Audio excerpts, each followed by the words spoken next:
here we are. It's one of the smallest boats at the show, but it's the boat that's got the biggest story.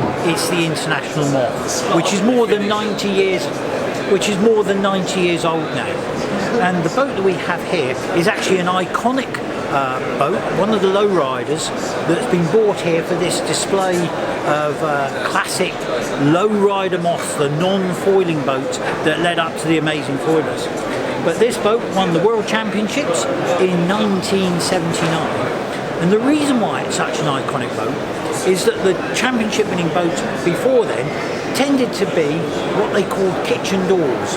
They were an Australian development, a flat tunnel-scaled Moth. And here's a half model of what an Australian Moth would have looked at. They're very, very quick and quite stable in breeze.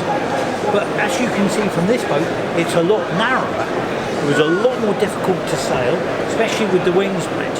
And everybody thought that this would be a great boat to sail in the medium conditions, but when the breeze came up, the Australian tunnel scale Moths would just romp away into the lee. Except for the fact that the guy who sailed this, David Henshall, proved that you could make a narrow boat go as quickly as you could make one of the flat bottom scales. And this boat would, in the end, bring about the demise of the scales and start the trend towards ever narrower Moths. And then from here, a couple of guys down at Western actually made a Moth hull out of an old catamaran that had got damaged. They took one hull, put a rig on it, and proved the point that you could make a boat that was very, very narrow. And if you look at the boat on the end, you can see just how narrow a hull you can actually make a Moth and still sail it. And then of course carbon fibre came along, the boats became very light, and they achieved that magical formula of a light power to weight ratio, which once foiling came along, enabled the Moth to lead the development of foiling, which is such a part of this show. But there's a great number of examples here. We've got boats going across the Shelley from the 1960s right up to the start of the new millennium, just before foiling started. Mervyn Cook was the designer of this boat, and he was closely associated with boat builder John Claridge down at Lymington. And they had a very clever idea. If you look at the older boats, there's quite a lot of rocker, so the boat tended to sit in the water with the ends clear of the waterline. They took the rocker out of the boat, so that when the boat sits in the water at a static level, both bow and stern are immersed. It's only when the boat starts moving forward, it develops a dynamic lift. This allowed the boats to be much quicker when they were playing.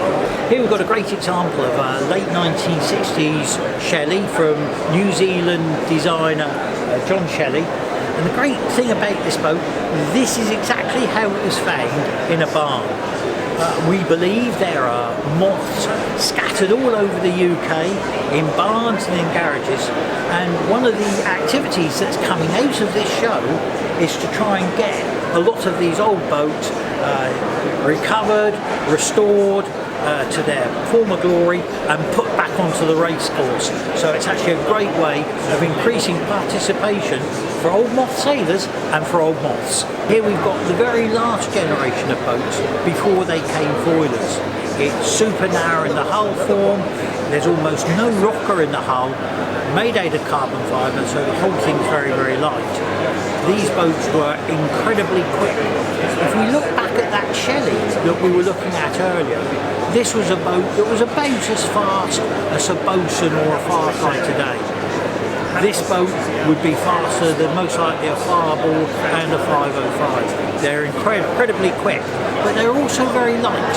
So it was easy when foiling started for the Moth to be added with wings and take flight. The story of foiling is very interesting. It started with Moths. They put foils on the wings, but eventually the rule said the foils had to be on the centre line. And then it was the addition of a wand system to make the foils dynamic that allowed foiling that we have today.